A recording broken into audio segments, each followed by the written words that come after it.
যখন মানে আকাশটা কালো করলে পরেই আগেও কারেন্ট আসলো, হ্যাঁ, কিন্তু স্টার আসলো পর্যাপ্ত পরিমাণে। এখন হচ্ছে আমরা ভারতের গণতান্ত্রিক যুব ফেডারেশন বিশালগড় বিভাগের অন্তর্গত কমলা সাগর অঞ্চল কমিটির পক্ষে আমরা মধুপুর বিদ্যুৎ অফিসে বিদ্যুতের যে বেহাল অবস্থা তার সম্পর্কে আমরা ডেপুটেশন দিয়েছি।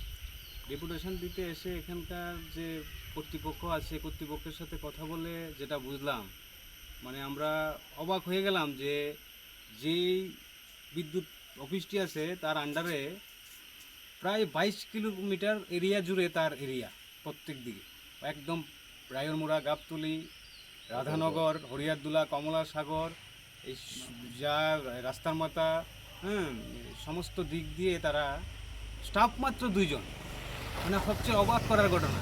এবং গতকাল এজেন্সি থেকে নাকি 4 জন স্টাফ পাঠিয়েছে, এখন অবধি তাদের দেখা নেই। এবং যেই 4 জনকে পাঠিয়েছে তাদের ন্যূনতম বিদ্যুৎ সম্পর্কে তাদের কোনো জ্ঞান নেই।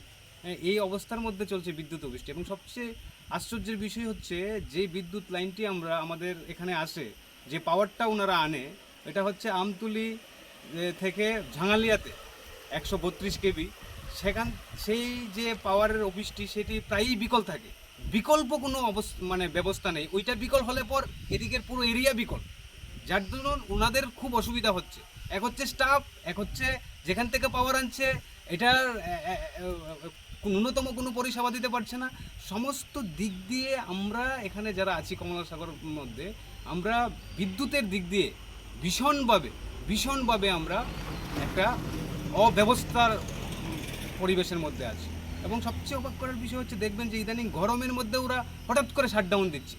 হ্যাঁ, যেই গরমের মধ্যে সুস্থ মানুষ থাকতে পারছে না, এই অবস্থার মধ্যে সারাদিন শাটডাউন দিয়ে ওরা লাইনের মধ্যে কাজ করছে। আবার লাইনে কাজ করার পরে বিকালবেলা যখন একটা বাতাস আছে আর রাত্রিবেলা কারেন্ট পাওয়া যাচ্ছে না, যার দরুন পানীয় জলের অসুবিধা হচ্ছে, মোবাইল নেটওয়ার্ক থেকে শুরু করে ছাত্রছাত্রীরা পড়াশোনা করতে পারছে না। সব দিক থেকে বিদ্যুতের যে অসহনীয় যন্ত্রণা আমরা কমলা সাগরবাসী পাচ্ছি, তার থেকে পরিত্রাণ পাওয়ার জন্য প্রাথমিকভাবে আমরা এখানে ডেপুটেশন দিলাম। আগামী দিনে আমরা বৃহত্তর আন্দোলনে যেতে বাধ্য হব।